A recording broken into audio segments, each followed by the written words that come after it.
I think amongst the singles, because I don't know really what y'all talking about, but it's evident that y'all not talking about the intangibles. Right. Y'all are talking about everything that's tangible. everything else. They height, they car, they degree, they income. Y'all talking about everything else, but whether or not this is a good person, whether or not they treat you well, whether or not they feel strongly about you. Because some of y'all got the perfect person who's really lukewarm on you. And Boom! It's and very, that's what I'm saying. It's very, will we hear these stories that y'all telling us? Woo!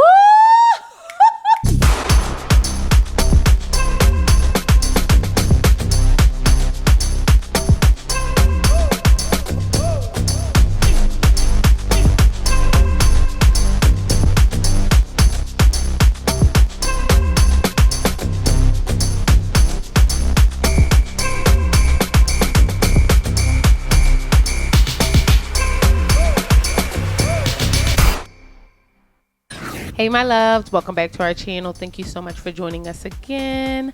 I am your girl, Zar Eleanor. I am joined with my husband, Joseph Conner, and we are back and we're talking all things Married at First Sight. Finally, we're at the end of this.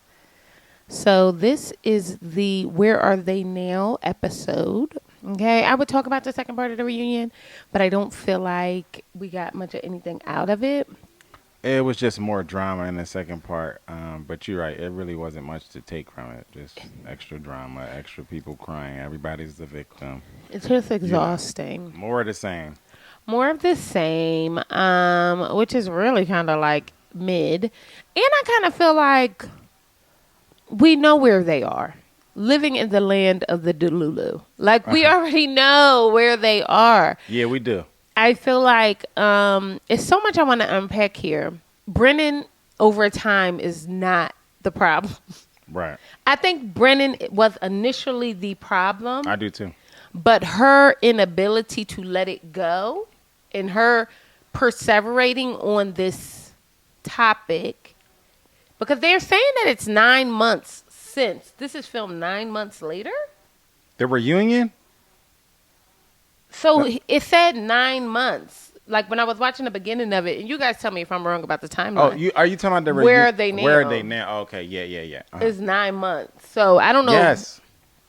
Right? Yes, I think that is correct. So the reunion is probably like more like 6 or 7 months after the whole definitely way situation, less, which don't make sense. But I guess it does, because then that gives them an opportunity to watch with everybody, right? Yeah, because they are watching. They're watching when we're watching. Right.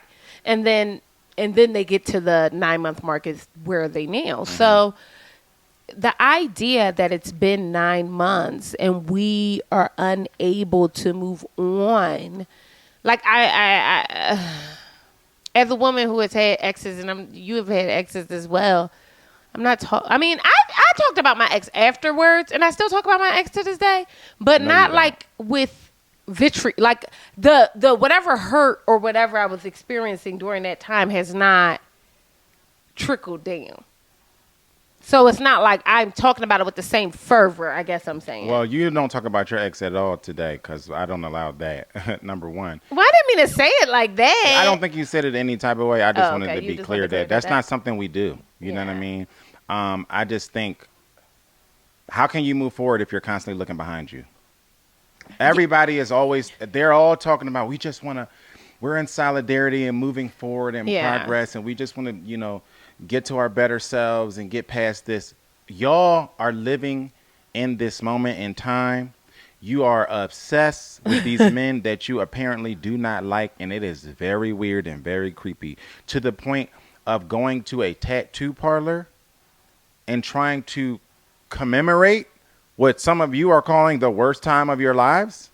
You hated the show, you hated the men, you hated the process, you hated the filming, you hated the producers, you hated the fans. You hated everything about the show. But let's go get a tattoo on it. Y'all are weird. Y'all are nuts. But I think that says a lot about Lauren and Becca that they didn't do it. Like, yes. I feel like Lauren, I honestly feel like Lauren is kind of like, y'all, I'm past it. Y'all went too far. Right. Like, I'm past it. Like, it's not like you saying, like, let's go get a tattoo for us as girlfriends. It's like. Even that. You don't even know. Y'all not real girlfriends. I mean, they're trauma bonding. But that's what I'm saying. That doesn't make you a real friend. I don't think You're just a trauma bonder. I think that their space for that to turn into something very real, because a lot of people do it, like, you know what I mean. So that's not a dig on them. I just think that it says What's a not lot a dig on them? that, you know, they are bonding through this experience, and that may turn into like a No, deeper, longer friendship. them trauma bonding is not a dig on them. Them having all of the histrionics post filming is a dig on them. This all of the going to get a tattoo and we in solidarity and da da da. The truth of the matter, Brendan even said Emily hated Claire. Right. Y'all Which didn't even like each. But I peeped that. Didn't I peep that? Yes, you did. And the truth of the matter is, y'all didn't even like each other on the show when Yeah. you were filming. So it just speaks to this whole fictitious a narrative that you guys are trying to put out there, that we are one, and we're all victims against the show and against the men and against the producers and everybody else, when in reality everything down to y'all going out together is fake, because y'all was never really friends on the show. And it's like, grow up. A lot of the, honestly, like, that's really my take on it. A lot of the friendships that you have through grade school out up to high school are out of convenience, because you're in the I think same. all friendships are out of convenience. But they are not. What I'm saying is, a lot of them, the majority of them, when you are in grade school up to before you go to college, they're from convenience. They're from people in your proximity, right? Once you become an adult, you start to realize who your real friends are and who you was only friends with because you saw them every day, right? And so that's when you start to build these lives where you got a friend in Wisconsin and you got a friend in Canada, because that's your real friend. So they could live in East Bumble, Georgia, and you guys are still going to fly to go see each other. You're going to meet up with each other. You sending each other gifts. Y'all might not see each other, but 1 or 2 days out of the year, but they are still one of your greatest friends. This whole thing is a proximity thing, which you can tell a lot of the previous cast cop to that. They like, we cool, but then you see them at the reunion and they like, we don't really talk like that no more. We don't go out. You know what I'm saying? That's the truth of the matter. Y'all are trying to play us like this ain't year 17 or whatever. Like, we don't know. That the fact of the matter is, y'all don't know each other. Y'all didn't know these men. And so it was weird for y'all to then constantly be talking all the tears and he's a terrible person. At one point during the reunion, Emily says, look down at the ground. I just think Emily literally says, look down at the ground. That was weird as hell to me. Like, you're trying to paint this picture of you being the victim and these big bad men being such terrible human beings, and then you will walk into a space while they're filming, because you know they let the cameras roll. And y'all hip to how to do things because y'all were self-producing this whole time. So you walk into the room while they are filming and then say something like, why are you even looking at me? You should look at the ground. That's not disrespectful as hell? How? I don't understand the mindset of some of these people. And like you said, Emily is doing herself the worst service post filming, because she had us on her side before she started being her true self. So I just think that they need to grow up. It's a lot of growing up to do. And it's just, they are making it more and more evident that this is a group of immature people who really are vastly, extremely delusional as to what they think they're putting out and how they think they're perceived. I think since it's ended, if I'm being honest, guys, I've been kind of like softening to these people, because I feel like I get it. You know what I mean? You went through this process. You didn't get what you wanted. It's hard to kind of reconcile certain things. I do think there is a bit of delulu, and I do think some of it is small temper tantrums. And I also think everybody had a part to play in it. The problem is that it's hard to be and choose to be a victim when in truth everybody was complicit. And I think that's what Kevin was trying to say on the reunion. Yeah. You know what I mean? So moving forward, it's like the idea that after 9 months, y'all would come back and do a Where Are They Now special, and we're still talking about 9 months and I'm away from my, like, we have nothing to talk about. At all. I don't even understand how there's content to be filmed around these people at this point. That's number one. Right, because none of them are still together. And if Typically, somebody, Where Are They Now is like, where are they now? where are they, the couple? Right. Right? Not where is he at? No, literally. Or where is she at? Because we don't care. Where they at? Where they? We don't care. I want you guys to bust down and just let me know.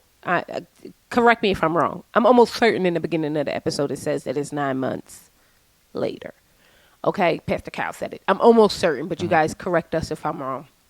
But the point I'm trying to make is that I just can't imagine that you would even have all the liar.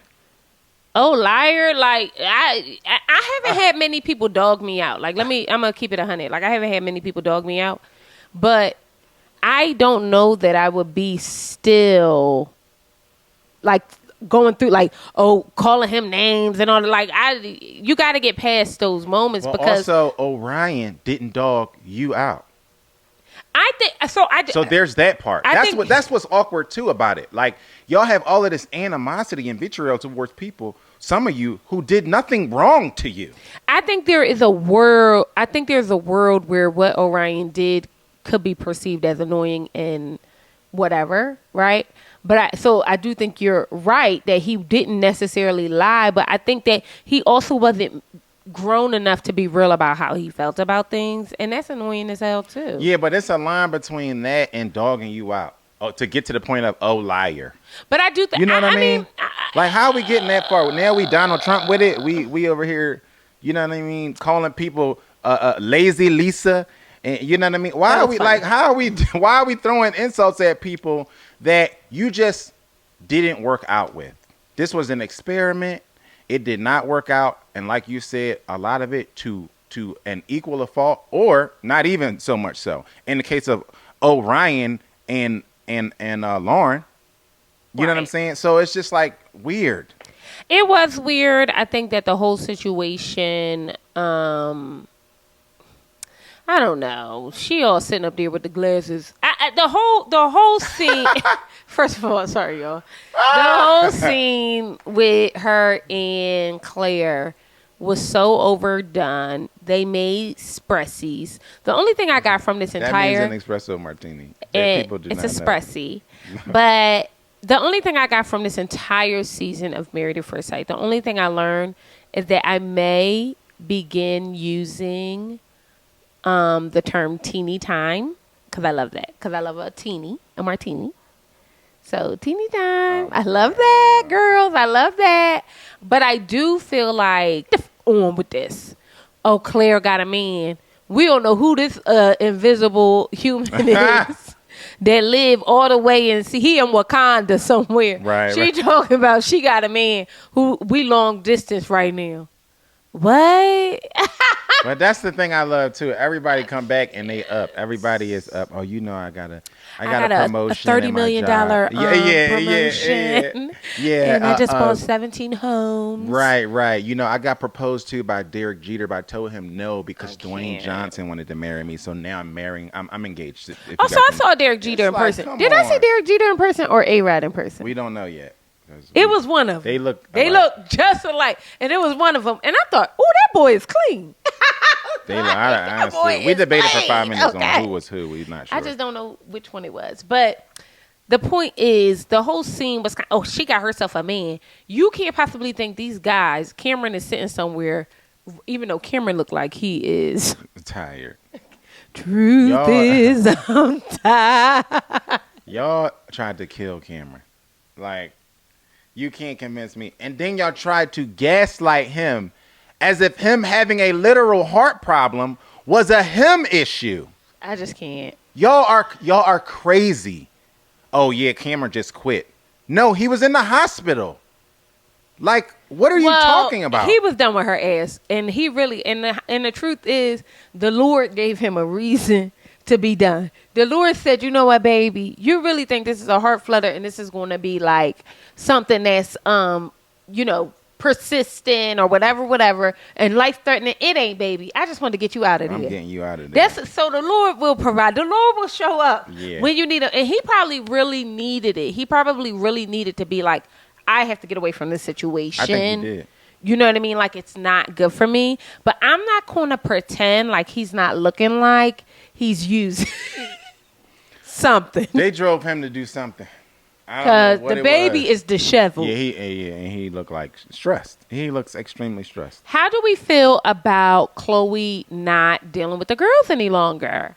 This is not surprising. You pointed it out, the weird thing that happened when they showed up in all pink, and then they didn't. Obviously Chloe was doing her own thing. I think two things. I think Chloe recognizes the bullshit with the girls, and it's like, I can't be a part of this. Like, I see where y'all trying to go to this, and I'm not going to be part of this Powerpuff group of victims and this whatever this fake Me Too movement is that y'all trying to have. So I think that that's one thing, and I think the other thing is she was here about one person. They trying to make this a collective thing. So Emily is going at, Orion, and Lauren is going at Brennan, and it's all of these crossfire. There's a war on the, you know what I mean? And she's like, I had a relationship with Michael. I'm not about to start, calling Brendan names. That wasn't my man. You know what I mean? So I can understand not being able to just get down with that and relate to. Also, I think she realizes it's a bad look. Like, y'all don't look good. And I think in their mind, I think she realizes that it's a bad look, because I think in their mind they think, oh, we doing this. Like, we getting over, we doing the solidarity thing. We going out together. We getting the tattoos. And they think that they are starting a movement, a Married at First Sight victim movement or something like that. And I think Chloe is just hip to it. Like, this is silly. But she said that they don't want to be happy. Like, they don't want to move on, they don't want to be happy. And even Emily kind of alluded to that by saying, like, I think it's healthy to hate. So this is, she said that, and I thought that was hilarious, right? Like, completely crazy. But then again, I thought, as a person who holds grudges, like, to know me is to know, it don't take much for me not to be banging with you like that. So, and then when I don't, it's a wrap. Like, you know what I mean? Like, it ain't much you could say to kind of get my, like, it's a full wrap. Like, I've taken one human back in my life. I don't need to do it anymore. Like, you know what I mean? I've reached my capacity for my entire lifetime. And that's just truly how I feel about it. And I think that, so I get her a little bit. I don't hate, the problem is the hate thing. Why you hate them? And that's the weird part Why about you it. hate them? Because that to me means that you have really psyched your mind up. You really talked yourself into this emotion that really was not solicited by any other person than your ego. And then that's it's egotistical. That's a very good point. Like, I think one thing that Chloe realizes too is the situation with Michael didn't work out, but also I knew this man for how many weeks? Right. How can you hate how can you even hate somebody in that short period of time that didn't bust you upside your head? Right. He didn't, like, beat you up or nothing like that. So we're not talking about, like, something kind of crazy or extenuating circumstances. So that's a very good point. Like, I feel like, girl, like, how did we even get here? Right. And I am of the school, God forgives. I don't. Like, it's not, that's above me. But you don't have to, I'm not even asking anybody, I don't even think you got to forgive. Because I'm not asking anybody to forgive. I'm asking you to move on. Because the truth of the matter is that anytime you are constantly talking about so-and-so, or you got so much energy and emotions, whether it's like love or hate, because it's very close to the same thing, then you cannot move on. You have not moved on. If you still flaring up every time you talk about so and so, that's not moving on. But she looked like she always looked toasty to me. And I don't mean that to say. And I think that that's on purpose. I think in her mind, she like, I'm golden. Like, what that mean? I think she thinks like my melanin is popping. Like, I really believe that But by toasty, I didn't mean like burnt. I didn't mean tan. Oh, because that's what I mean. Like, I was thinking that when I was watching her in the last. She does look tan, so that's number one. So you're not incorrect about. We're seeing the same thing. What I'm talking about though is her actual. She always feels like her. I always feel like her words are slurring. Oh, like lit. Yeah, lit. Oh. Yeah, she always gives me like, I don't care. Yeah, you know what I mean? Like, you know when you out and you just like, yes, I'm gonna live a lie. That's what she gives me. I can see that though. You know what I mean? And maybe that's just her personality. I like Emily. If I was her girlfriend, I would have to like reality check her. Like, girl, we're gonna have to come up off of this. Like, you know what I mean? You look crazy. And simply because, not even because you're not allowed to be upset, but because you look crazy. You look crazy. And I want better for you. 1,000%. But the truth of the matter is, it's cliche, but it's reality. Misery loves company, and that's another reason why Chloe didn't want to be in a little Powerpuff Girl group too, because y'all are miserable and y'all want to stay miserable, and you gotta watch people like that, people who ain't really trying to get to a better place in life. They just Right. kind of they rest in care and chaos. They And- love drama. They love to hate and be hated. Yes. Some Ugh. of us can't be around, but misery loves that. That's why you saw when one person's marriage started to tank, you saw one of them reaching out to the other one like, "Girl, let's say this." Yes. Somebody at one point tried to like coerce them into saying no on decision day. She like, "I'm still trying to figure out my man and my situation." That Are was you weird. serious? Yes, yes, and it's just like I that's think they crazy. wanted this season to be a failure for production as well. I think that they wanted to like stick it Yes, to in their them, mind, yes. like to the experts, to them, and everything like that. I just feel like this whole thing is so unfortunate because, you know, John and I talk about this a lot, like seeing people now who are single and how like the landscape has changed. You know what I mean? Like I felt like there was a time that people really wanted to be in love. I do Yeah, y'all not. don't want to be in love now. I don't believe that people want to be in love. Y'all do not want to be in love. Y'all want trophies. Yes. Y'all want pictures. Yes. Y'all want PR. Yes. Y'all want a lot of things, but love is not one of the things that y'all want. I And mean, it is we very talk to evident. people, single people, all the time, and I'm just like, We watched a show yesterday. oh god, What is it called? The Never Mets? the Never Mets. The Never Ever Mets or something like Oh that. god, On the show, this girl is meeting this guy who she talked to online, but she has not met him in person yet. So she's literally walking up to meet him. And off the rip, she starts tearing him apart. This is in the confessional, so she's giving her perspective Yes. of what's happening when she's just sees him and he's walking over and they're walking to meet each other before they go sit down at their date. She's tearing this man up. I don't know why he walking all slow and standing all slick, like he trying too hard. Then the man proceeds to bring out a bottle of wine and open it for her. He doesn't But know how to because open it. He doesn't drink. He doesn't know how to open it.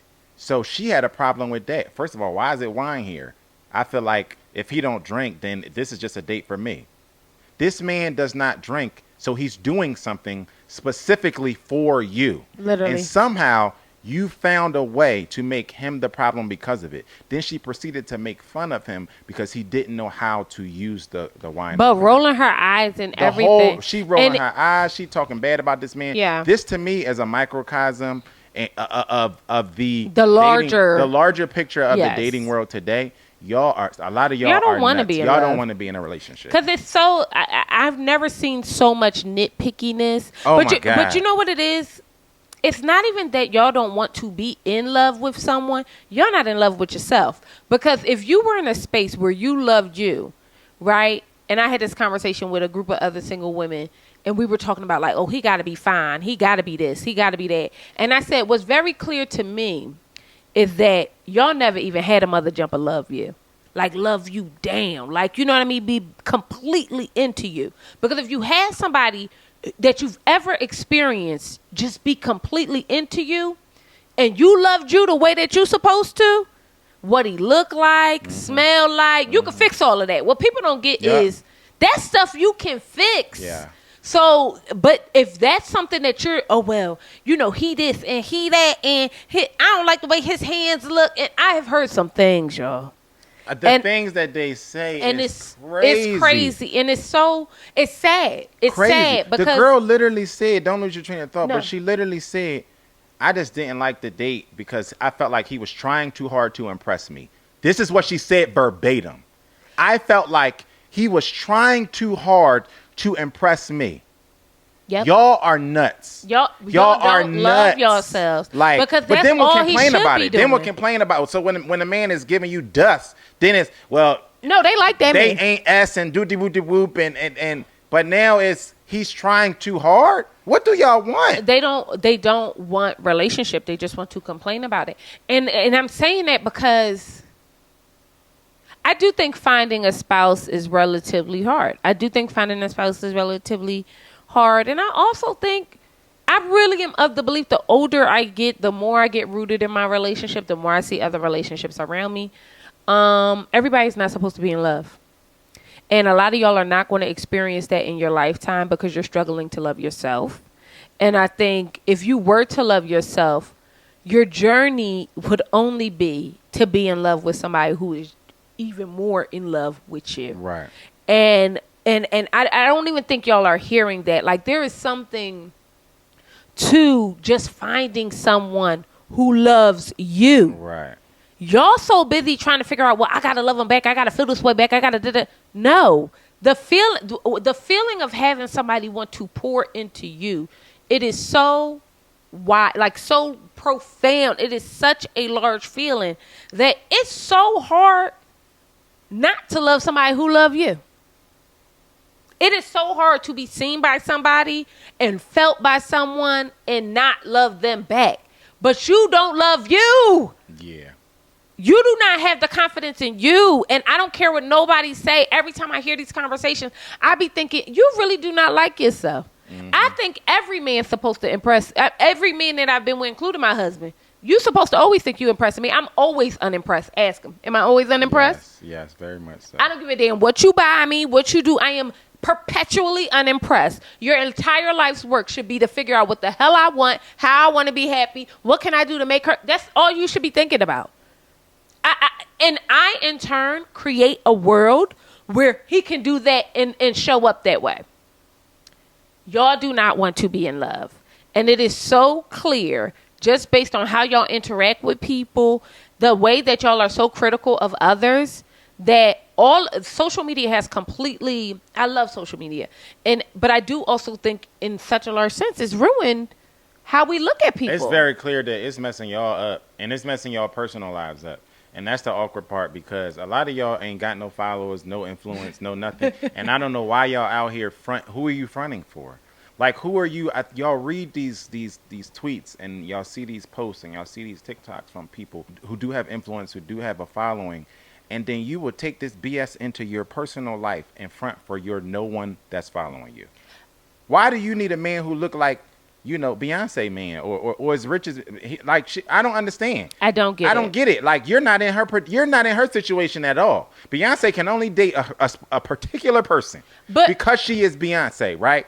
You're not. It's just so much of this internalizing what you think other people will like and what you think other people do and that's how all they're it is. Perceived. And y'all are not focused on how it is that's all it you're is. going to get by with the things that you need in your life, the people how they treat you. Like, it's just weird to me that I feel like I've seen so many relationships fall apart for reasons not related to how someone was treating them. That's crazy to me. It's crazy to see that, and I feel like I've only seen it in this era, in this time, this social media era, this hyper, a photogenic. It gotta be. You know what I mean? It's such a people pleasing era. Yes. You know what I mean? Yes. Everything is about, if I show up with this person, are you going to double tap on us? Yes. And I think about if that makes sense, right? And I think about us, and I think about me and Joe had this conversation, but I don't know, we had this conversation, I think, a couple weeks ago. And we were talking about, one thing that's really cool about Joe and his personality, and if you guys have the opportunity to even know him or have had a conversation with him, Joe's very clear about doing whatever the hell he want to do, okay? So he wanted to go to Boston and go to the College of Music, Berklee College of Music. He did it. Despite whatever other people had said, he wanted to be a professional musician. Despite whatever other people had said, he wanted to move to LA. Like, he made certain decisions just for him. He did not care about what other people said, right? And that could sound selfish to some, but even when it came down to us, people were not happy about us getting back together. You know what I mean? And I think that could be said for both sides. You know what I mean? People were just unsure, whatever the case may be. But he was clear about it, right? And quite literally, that's all that matters. It didn't require somebody to double tap on this relationship. He had made a decision, and he was going to move forward with that, despite what anybody had to say about it. He didn't even really, you didn't even really litigate it with anyone. No, I didn't talk to anybody, including my close, my brother, my close friend. I didn't talk to. I didn't ask anybody anything because a lot of times y'all will have the conviction of something and then we'll put it out into the world for someone else to change your mind. Right, because you want that. Because you want that. Yeah. Or you want reinforcement of something that you already know to be true for yourself. Right. Or you want to make sure that you're pleasing the masses before you make X decision, even though you the one that has to walk this out and live this out. Right. Like, it's only you. I do believe people are in situations that's not serving them. So I don't want to say, that. But I would argue a lot of these people who are single now, and y'all going to eat me up in the comments, and I don't care. Eat it, eat it, eat it, eat it, eat it. I feel like a lot of these people have somebody who got away. Man or woman. I feel like y'all I would have agree been with that. searching for something else. And had you just stayed the course, because what also is very prevalent now, and I know we on a tangent, but let's rock out.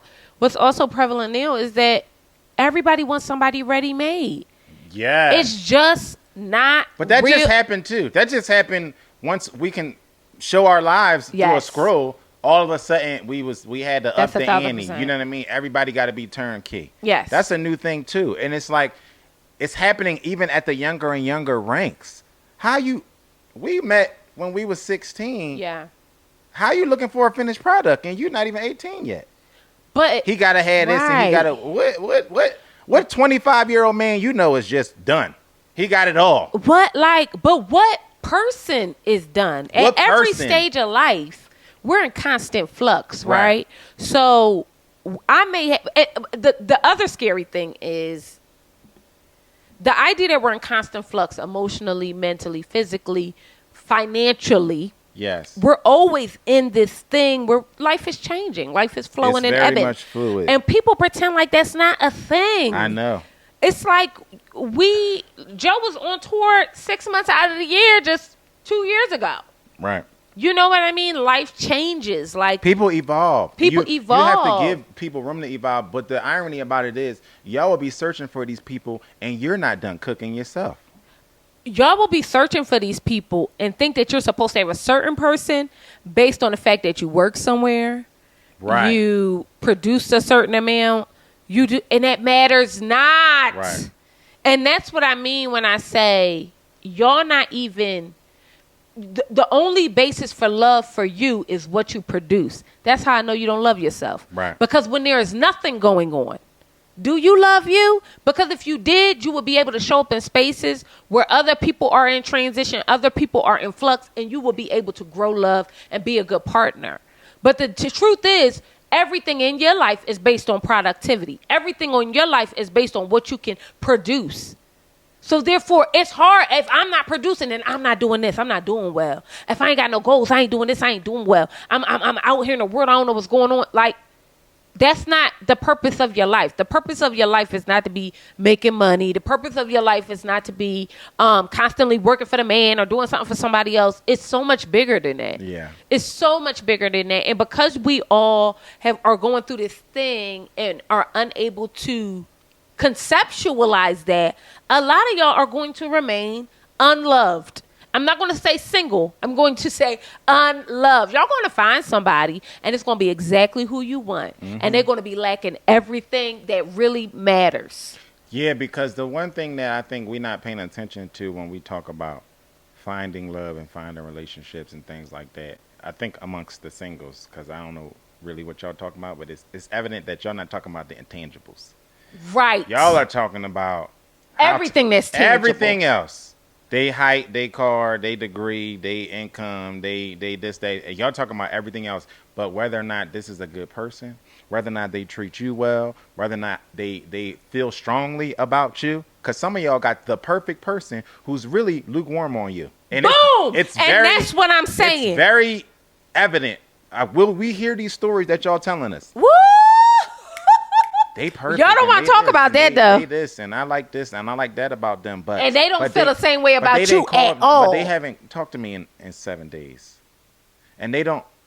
So it's just like, we gotta keep the main thing, and not let this social media world leave you alone and dusty. Because it is, and I think that I do think that what they said was marriage rate is higher, or not the marriage rate is higher, the divorce rate is lower. Okay, I do think that's primarily because people are really looking for something long term. Those of us who really are getting into it want to, therapy is a bigger thing. Everybody wants to go to counseling, really want to work on their marriage. And also, they know it's sharks in that water. It's nothing good out there. Let me tell you Don't something. throw the fish back. Hold on to your fish. Because what they say is a lot of fish in the sea. No, it's not. Not no more. Not in 2024. The seas have receded. It's all types of Ebola in the water and all types of. I mean, the it's problem nothing out there. is you a goldfish and your man is looking at rainbow fish. That's the problem, okay, Puddin'? You sitting over here, you over here in the lakes that you used to be in, okay? And he over there chasing waterfalls. That's really the goddamn issue. And vice versa. Social media has made the world small. It has. So now y'all think, the things, the lists that people have for the man that they want is the most fascinating thing. The list is crazy. How many 6 foot something men y'all think in the world? I just want to know. That's heterosexual, would like you, got the money that you want, do that. Like, y'all, come on. The numbers do not back up. It's not in y'all. It's just empirical. And it's like, Yeah. I know people say, like, Michelle Obama said this, and I've said this before. Michelle Obama said, who told y'all can have everything you want? Who told you that? You don't get nothing without consequence. You don't get nothing without having to sacrifice something. And it's like, that's the truth. And you can have a fine man and y'all got to work together. You can have a man with money, okay? And he needed that. Like, stop it. I know social media got y'all thinking it's a bunch of men out there who going to take care of y'all and do this and do that, baby. It's false advertisement. I'm sorry to tell y'all. It's false advertisement. I'm going to tell y'all, all of these alternatives that y'all coming up with that's so trendy now, it's not going to be the answer. Especially when that's not what you want. Polyamory is not going to be the answer for you. I mean, let's just be real. Like, everybody has this, this is how I'm going to avert the system, right? A mug can't cheat on me if I got 6 of them.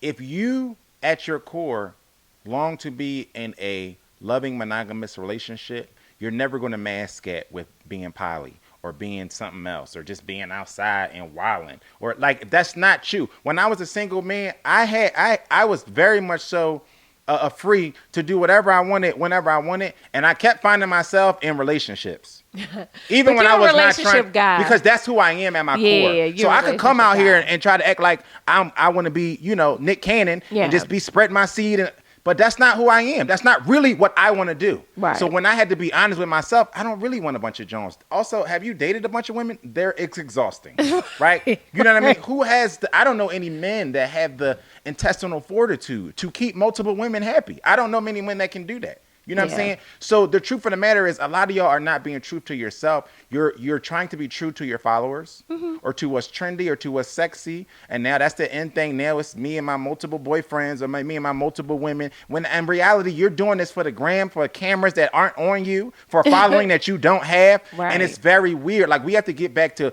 like you said, paying attention to what it is that you actually want.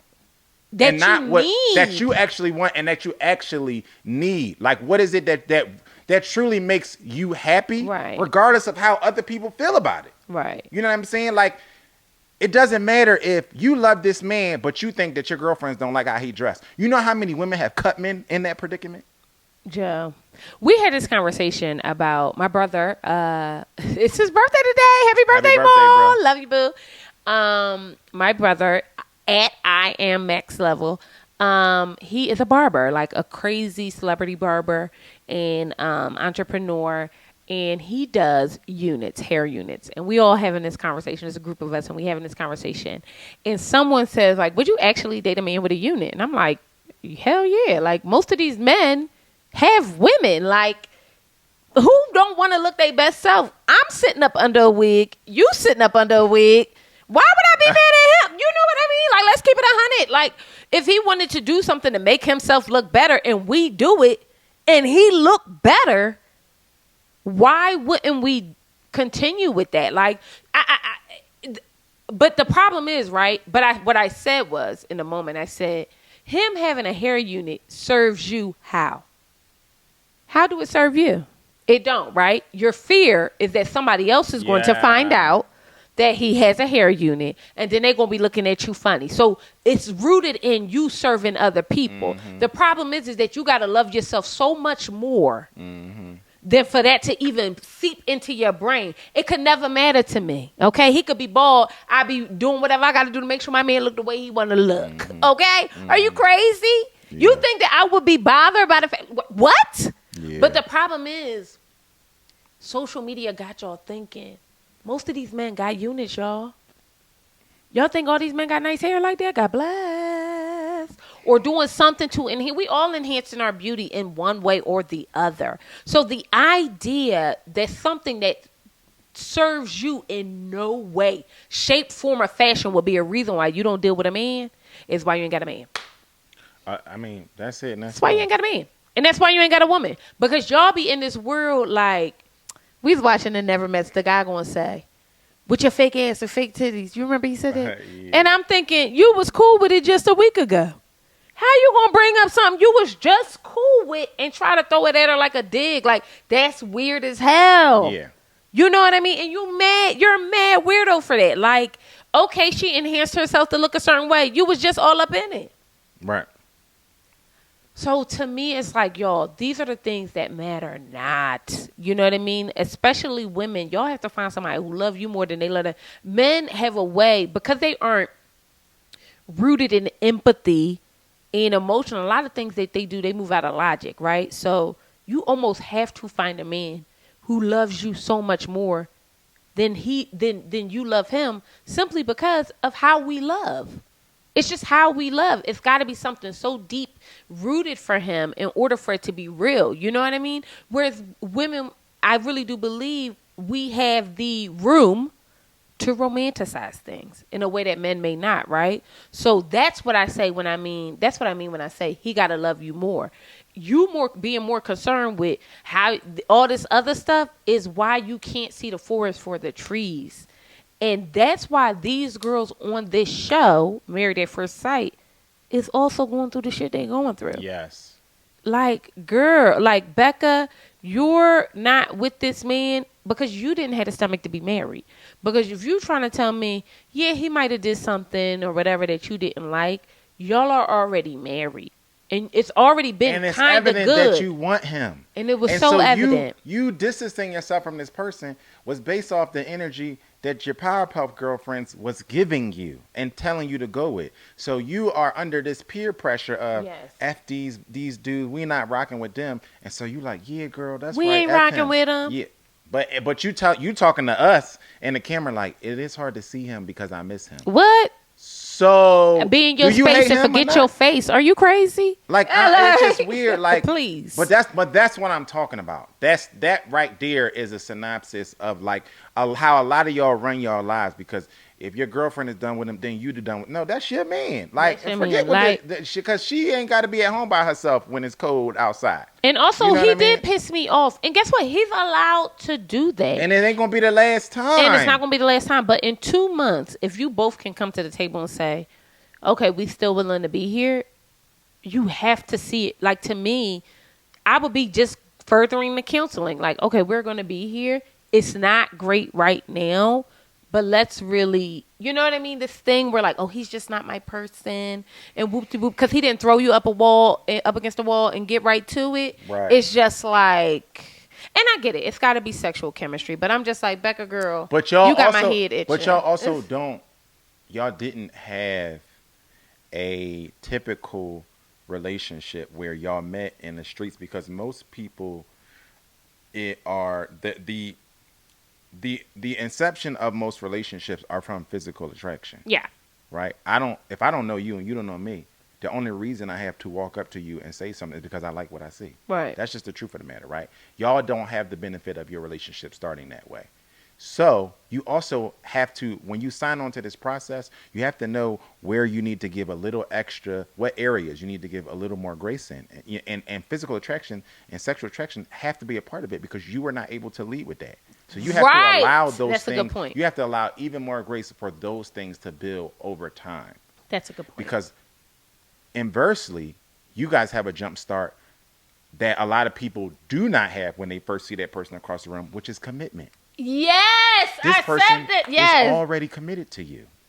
So it's the Michelle Obama thing of who told you could have everything. Now Who we gonna told you give you the commitment up front, but you might have to let the attraction cook. You signed up for that. Right. You signed up for that. And so for you to be making these decisions based off of physical attraction and all of that stuff, when a man is already saying, like, I still want to rock with you, it's crazy. Especially when the truth of the matter is you still want to rock with him, but aren't you crumbling under the peer pressure of these women who you met 6 weeks ago? You It's just crazy. trying to get us you just mad because he went out with somebody. And I would be upset too. So don't get me wrong. If I ain't like somebody and he went out with him, he would never do that. But if he did do that, also- I would be pissed. But also, you also have to pick your battles, right? Like, yes, he did something that was wrong and that was offensive to you. So once he apologizes for it, now what? That's number one. And number two, I think it matters the stage of your relationship. But also, when you have the commitment part, Yeah. you have to lean on, you know what? This part is not a finished product yet. So let's wait for this. Let's give more grace here. We'll learn That's how a to fact. we'll learn how to talk to each other. Yes. We'll learn how to respect each other's boundaries. We'll learn how to do. These are all things that you can work on, that you can talk about, that you can go to counseling for, Yes. that you can. And I think that a lot of times we're not paying attention to the things that need to be solid and finished products off the rip, and things that we can absolutely take time to improve on. But yes. And the bigger picture here is that this relationship will always require grace. Yes. It will never not require us to be patient and kind and graceful with one another, right? So my initial commitment to grace, to each other, I didn't think it would be fair to be in a space where, okay, I feel a little uncomfortable right now, right? 2 or 3 months in, I'm just going to cut it loose. I just didn't think that would be fair. I didn't think it would be fair to me. I didn't think it would be fair to him. I didn't think it would be fair to our relationship. Like, I felt like it's okay that we were, because we were also in 2 different places in our lives, right? 2 very different places. So then you got this chasm of people coming together that was in different places, different levels of commitment, different levels of life and monogamy, and coming together. And if I will offer it to this person, I'm for damn sure going to offer it to him. But also, we got to be realistic about just how things happen in the world. You don't start anything anew and be great at it on day one. Exactly. So how is it that y'all meeting these people and y'all dating, and 2 months in, you like, this ain't it? Well, of course it's not it, because you just started. You know what I mean? So, and so I think there's also this chasing of a ghost of, it's perfect on day one. Yeah. The first week is Or I can get amazing. better. Right. It's like we're chasing this thing of, I need to feel all the feelings as soon as I meet this person. Yeah. Like we talked about it a while ago about the chemistry thing, right? I immediately met them and it's not it because we don't have chemistry. You know what I mean? And so Yeah. it's like you cannot be walking into these things that you are doing new for the first time. This relationship is new. Exactly. This experience is new. And then you walk into it and then you're like, you know what? This is not it. Even though you haven't, like, You haven't committed 1,000 hours. when you go do a new job of something that you've never done before, they give you training. Yeah. And then they train you for this and they train you for that. And then they bring you back. And it's a process to get you acclimated into your position at your new job. We got room and space for training for everything in our lives except for relationship. Yeah, like you got to teach people. We had to teach one another. Everything. How to talk to each other, how to give gifts, how to clean, That's a fact. how to everything. You have to. This Literally, is a that's new. a fact. I think people don't realize that you need to take the same approach if you were doing anything else. Yeah. Your relationship is really no different. And I think we watch too many movies in America where we think we just gonna meet somebody and they gonna be Prince Charming and then it's gonna be the end. That's it. They live happily ever after. You have to teach we literally had to have conversations about the smallest things Ad nauseum. but that we don't even think about today. Yeah. I mean, when I tell y'all, you are so right. There is so much that we probably experience with one another in the first maybe year or so together that I don't even ever think will cross our plate. Right. Like, please, you know what I mean? We so far past it, and we just did the work. Like, I wake up every day, and I'm like, oh my God, I love this little life. I love my life. Like, because and not to say like this is like me and Joe argue. I get an attitude. 1,000%. We go through it. You know what I mean? Like, we are experiencing life together, but we also recognize the bigger picture is together, right? So there is so much room for grace. There is so much room for growth. So it's not just grace. It's the fact that I am so understanding now, seeing day one and seeing day whatever this is, right? The growth. So now I know that's only what we're going to be doing. Because I think there is the biggest issue I find, especially with singles that I talk to, is that y'all are searching for people with no flaws. And these people do not exist. They don't exist. And so if you can agree that people with no flaws don't exist, then how is it that you can't agree that you have to have a certain stomach to be in relationship, to be in marriage, to get to a long-term, loving, lasting relationship? How is it that you don't think that you have to do the work, that you have to be offended, that you have to go through some growing pains and things? I don't understand how we get there. And even on a show, like, you see a lot of that. Like, we had an argument, and I just don't know. Like, what? So you done? Right. And that's with liar too. Like, the truth of the matter is, there is going to be uncomfortable conversation. You're in an interracial relationship. Like, what world did you think you weren't going to have an uncomfortable conversation? Was it over the top? Yes. But in truth, that was bound to happen. 1,000%. It's just par for your course, right? And I think that's the thing. So I do think part of what the girls were saying, that these guys weren't ready, is true. But I also don't think they were either. No. I also don't think they were either. I want to talk about Michael and how I don't think he any good. Why? Why do you? First of all, I definitely believe that he went back and told Chloe that Lauren was checking for him. He did. I think that's whack, because he showed up with the thing at the little dinner or whatever with Lauren and Claire, bought Lauren gifts and stuff. Like, he was perpetuating that. That was whack to me. I see what you. And that's why out loud, I really can't say I like men. Because they will do something to turn me off immediately. That bothered me so bad, bro. So bad. I don't blame him for telling Chloe, because Chloe was right. His loyalties lie with Chloe. And when Lauren, she said that shit was a bar. She meant it. And Lauren should have realized that, because a lot of y'all are feeling yourselves way too much that y'all think y'all are above the law. You taking a shot at somebody else's man, not thinking that this man will go back and tell her, ex-man or not. Because, again, y'all don't know each other. Right. So you don't even know Michael. You don't even know that that's in his character to go back and tell his woman and then bring you a gift and smile on your face. You don't even know him. So you played. Congratulations. But that's whack, though. It is. But congratulations, you played yourself. I don't have no sympathy for nobody in this situation. But I don't even think she was coming at him like that. She Lauren, came at him. She absolutely did. Lauren, I'm taking for you, boo. She came at him. I don't think she came at him like that. Because the truth of the matter is that for Chloe to have the energy that she had with this, she did some investigating. We all know women.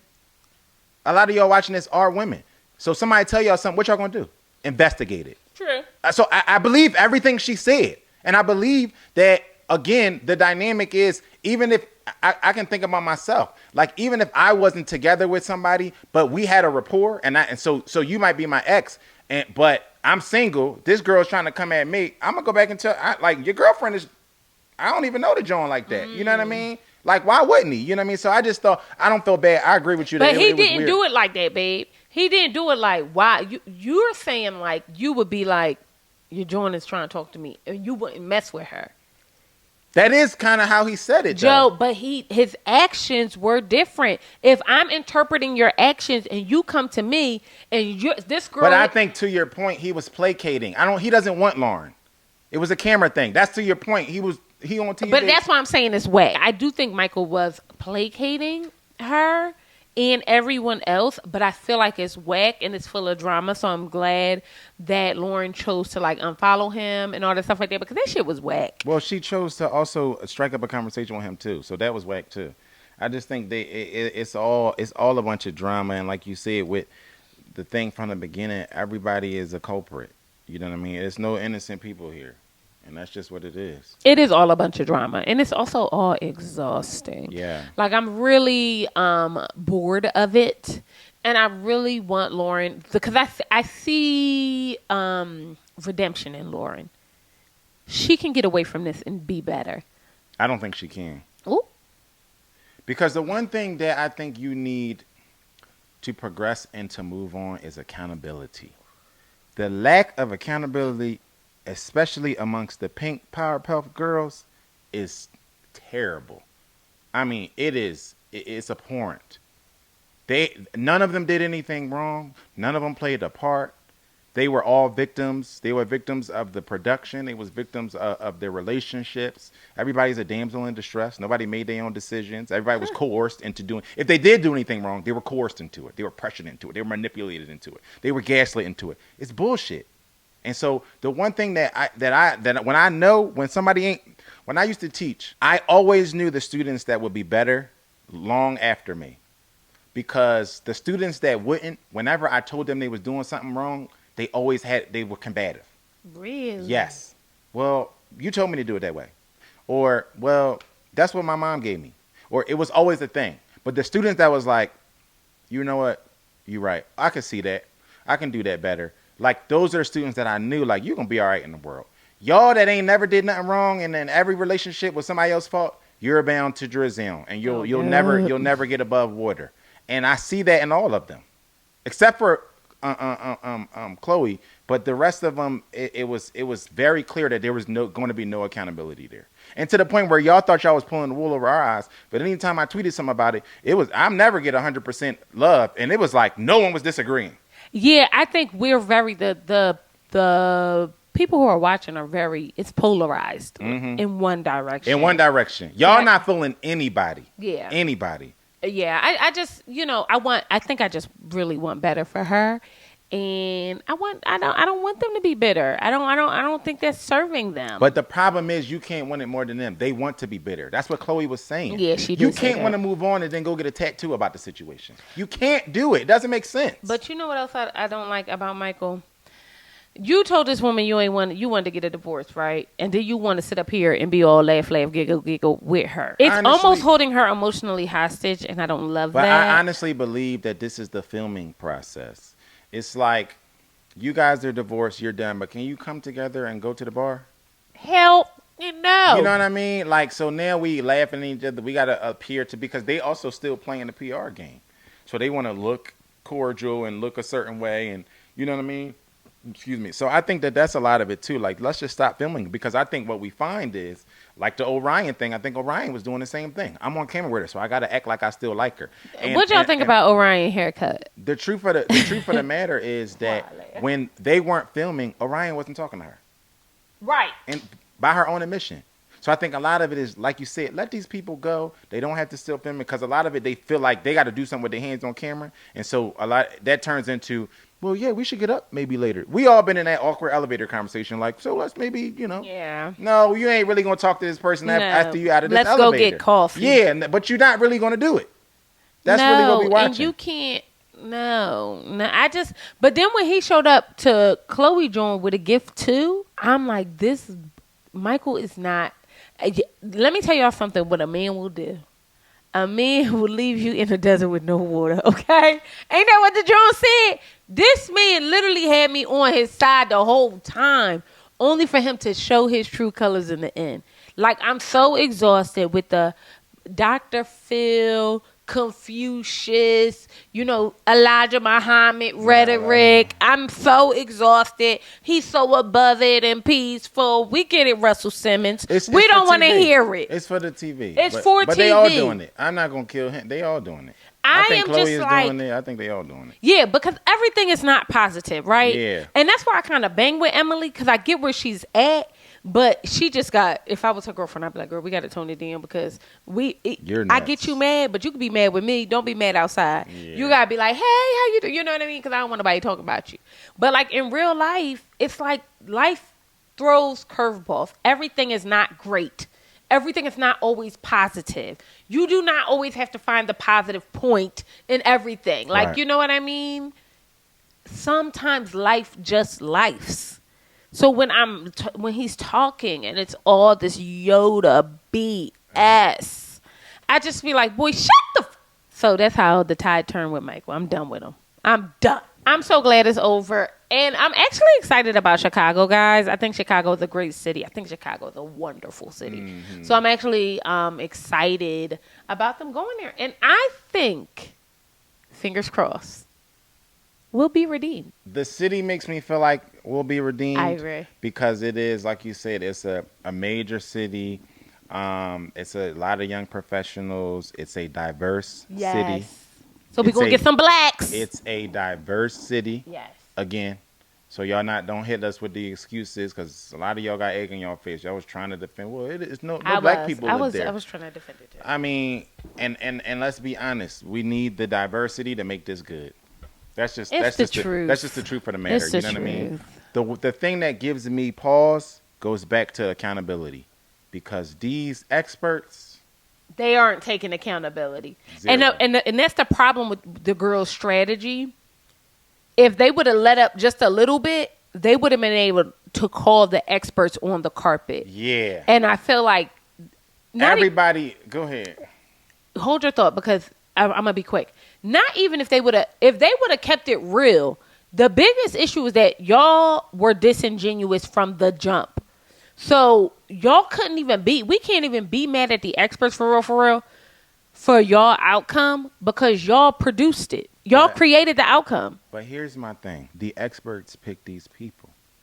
You cannot get on here and sit on these couches with Kevin like they did and blame the cast for 100% of the issues that went wrong with this season. You can't be responsible for the people being on the show and then say, well, it was y'all.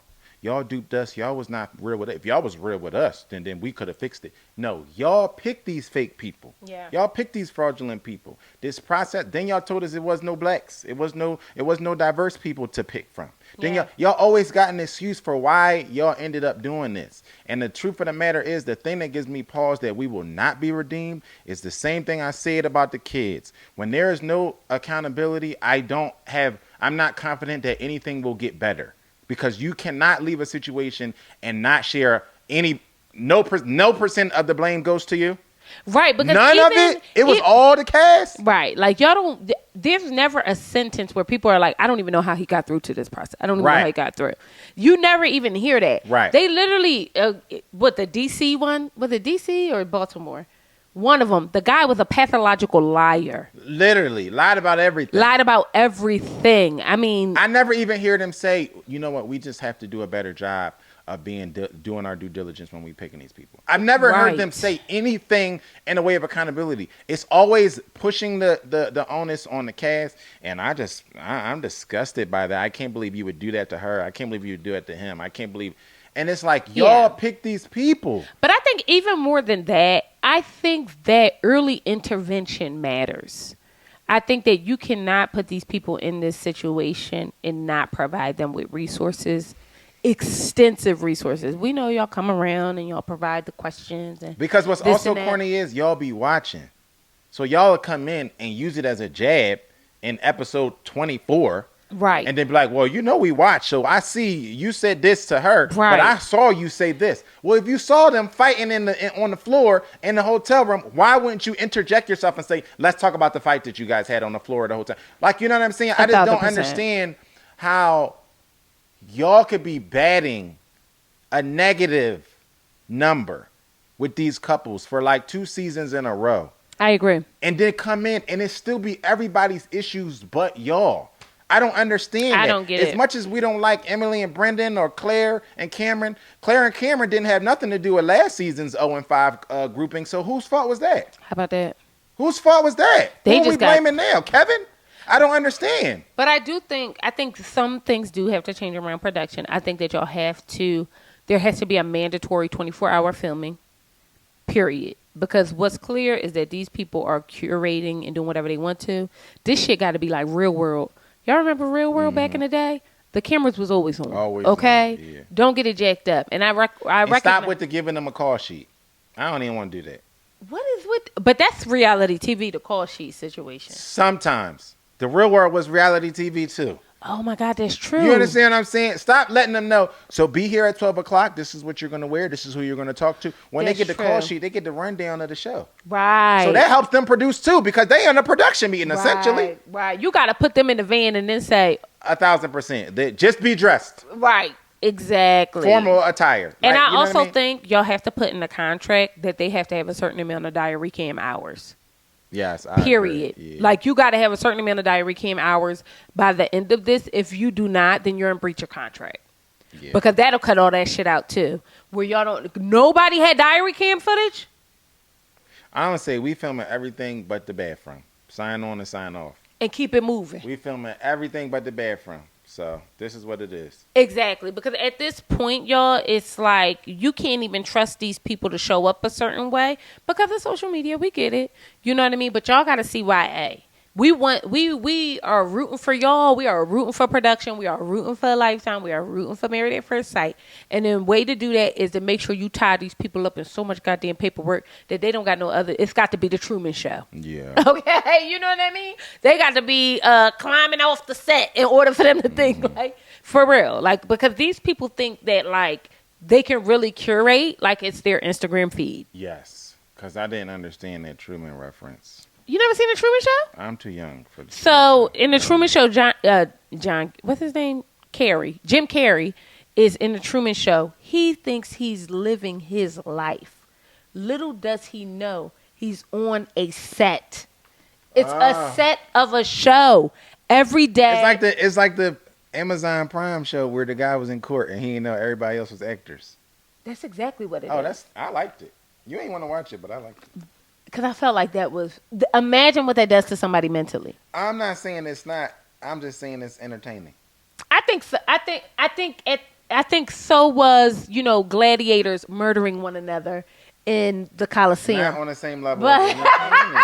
I think that was entertaining as well for Too people. far. I just think that it's out of line. But the point is, the reason why I didn't like it, if I'm being honest, is because I saw the Truman Show. Okay. If that makes sense, right? Yeah, and yeah, I saw how, like, you guys got to watch it. It's one of Jim Carrey's greatest films. And it's really, it's a classic. The Truman Show is really, really, really good. But it shows you how he's mentally unpacking his day. And how he's like, this is not adding up. This person say the same thing to me every time I walk by. And everybody is actors. Everybody. The milkman, the person you go see at the coffee shop. Yeah. Everybody. And then he's like, that's what I'm It's saying. crazy Because because I thought that concept was original when I saw the Amazon. Wow. Some of y'all probably saw the Amazon show and thought it was of original the guy, too. but yeah, the guy that is in court, they're going through this court case, and the whole thing is fake except for him. So. Right, exactly. So yeah, that's what I mean by the Truman Show. They got to set it up and be like, this is your real life, ho. You know what I mean? Like, all of this is real, and you got to live in it like it is. These cameras ain't here. And they filmed everything. It was a camera in every part of his life. It was crazy. But I'm saying all that to say, Lifetime, we are rooting for you in our Yes. Tyra Banks voice. Are all rooting for you. Thank you guys for joining us. Again, I'm your girl, Intisar Eleanor. This is Joseph Conner. And we'll see you beautiful mother jumpers later. Bye.